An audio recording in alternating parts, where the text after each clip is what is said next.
सृष्टि के निर्माण की कहानी। और ब्रह्मा ने किया अपनी पुत्री से विवाह। आरंभ में ब्रह्मांड में कुछ भी नहीं था, वहाँ केवल अंधकार और दिव्य सार ब्रह्म था। ब्रह्म का वर्णन करना असंभव है, इसमें कोई लक्षण नहीं है जिसका वर्णन किया जा सके। जब सृष्टि आरंभ होने का समय आया तो ब्रह्म ने अंधकार को हटा दिया और स्वयं को 3 भागों में विभाजित कर लिया। ये 3 भाग ब्रह्मा, विष्णु और शिव के नाम से जाने गए। पहली वस्तु जो बनाई गई वह जल थी और विष्णु इसी जल पर शयन करते थे। चूंकि नान का अर्थ जल और अयन का अर्थ विश्राम स्थान है, तदनुसार विष्णु को नारायण भी कहा जाता है। इस पानी में आगे एक सुनहरा अंडा प्रकट हुआ। अंडा हजारों सूर्यों के समान चमक रहा था। अंडे के अंदर ब्रह्मा ने खुद को बनाया। चूंकि उन्होंने प्रभावी ढंग से स्वयं की रचना की, ब्रह्मा को स्वयंभू के नाम से भी जाना जाता है। तुम्हें याद होगा, अंडा सुनहरा था। गर्भ का अर्थ है गर्भ, और चूंकि ब्रह्मा का जन्म एक सुनहरी अंडे के अंदर हुआ था, इसलिए उन्हें हिरण्यगर्भ भी कहा जाता है। 1000 वर्ष तक ब्रह्मा अंडे के अंदर रहे। फिर उसने खोल को 2 भागों में विभाजित कर दिया और बाहर निकल आया। अंडे के आधे भाग से स्वर्ग और शेष आधे से पृथ्वी का निर्माण हुआ। समस्त भूभाग, महासागर, नदियां और पर्वत रूप रूप में अंडे के अंदर थे। ब्रह्मा ने उन्हें प्रकट किया। सूर्य का भी जन्म हुआ। चूंकि वह जन्म लेने वाले पहले आदि प्राणी थे, इसलिए उन्हें आदित्य के नाम से जाना जाता है। आदित्य नाम को आमतौर पर अदिति की संतान की विशेषता के रूप में समझाया जाता है, जिनसे सभी देवता अवतरित हुए थे। मत्स्य पुराण में इसका उल्लेख बाद में किया गया है।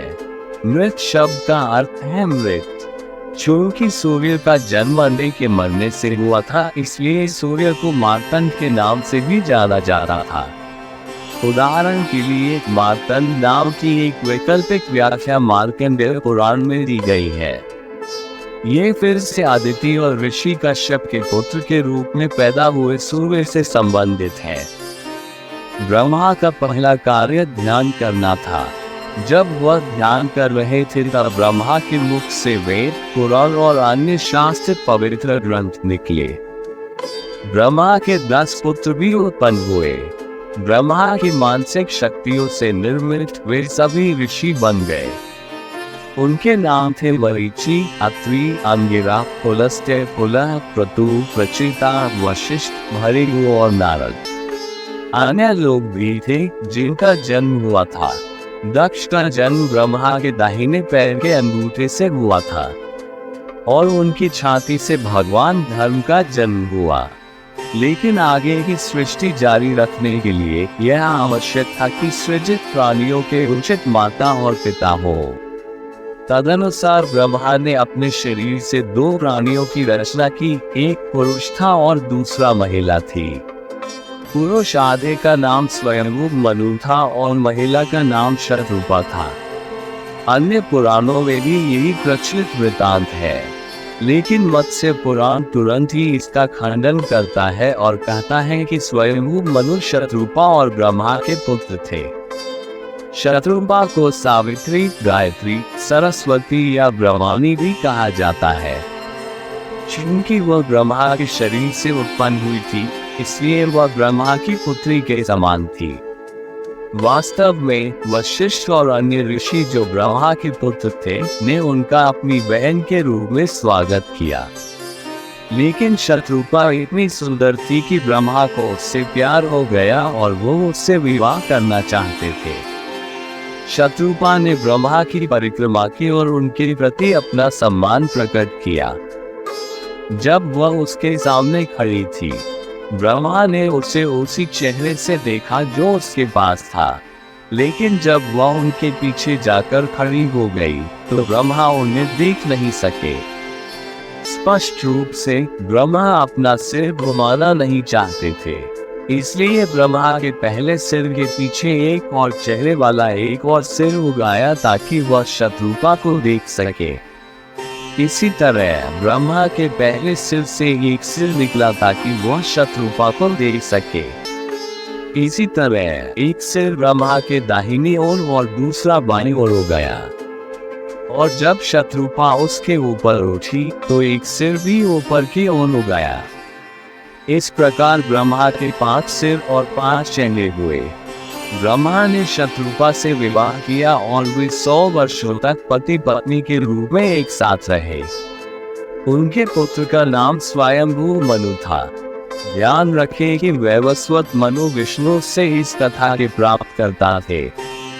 वृतांत सुनकर वैवस्वत मनु ने कहा, लेकिन आपने अभी जो कहा वो सचमुच आश्चर्यजनक है।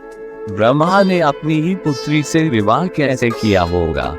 निश्चित रूप से यह एक पाप है। शायद, विष्णु ने उत्तर दिया, लेकिन देवताओं के कार्यों का न्याय करना मनुष्यों का काम नहीं है। यदि ब्रह्मा ने शत्रुपा से विवाह नहीं किया होता तो सृष्टि कैसे आगे बढ़ सकती थी?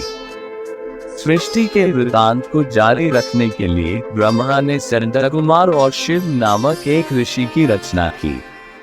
आमतौर पर यह कहा जाता है कि पहले उत्पन्न हुए ऋषियों के अलावा ब्रह्मा ने अपनी मानसिक शक्तियों से 4 और पुत्रों की रचना की। उनके नाम सानंद, सनक, सनातन और संतकुमार थे और वे ऋषि बन गए। ब्रह्मा ने शिव से सृष्टि के कार्य में मदद करने के लिए कहा, आप कुछ प्राणियों की भी रचना क्यों नहीं करते? ब्रह्मा ने पूछा।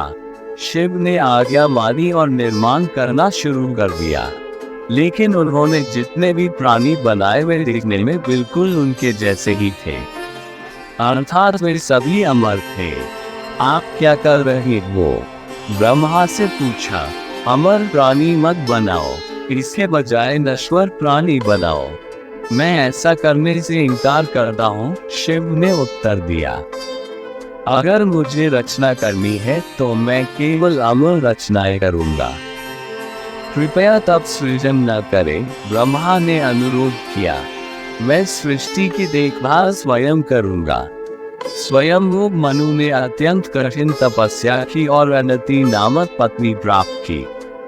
अन्य पुराणों में कहा गया है कि स्वयंभू मनु ने शत्रुपा से विवाह किया था। स्वयंभू मनु और अनंती के प्रियव्रत और उत्तानपाद नाम के 2 पुत्र थे।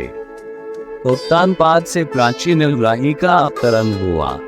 प्राचीन अवराही ने समुद्र की बेटी सवर्णा से विवाह किया और उनके 10 पुत्र हुए। ये पुत्र प्रचेता कहलाए। 10 प्रचेतस ने मारिशा नामक स्त्री से विवाह किया, यानी ये सभी की पत्नी एक ही थी। दक्ष प्रचेतस और मारिशा के पुत्र थे। धन्यवाद। आप देख रहे थे गॉड ब्लेस टीवी हिंदी। हमारे साथ जुड़ने के लिए सब्सक्राइब अवश्य करें।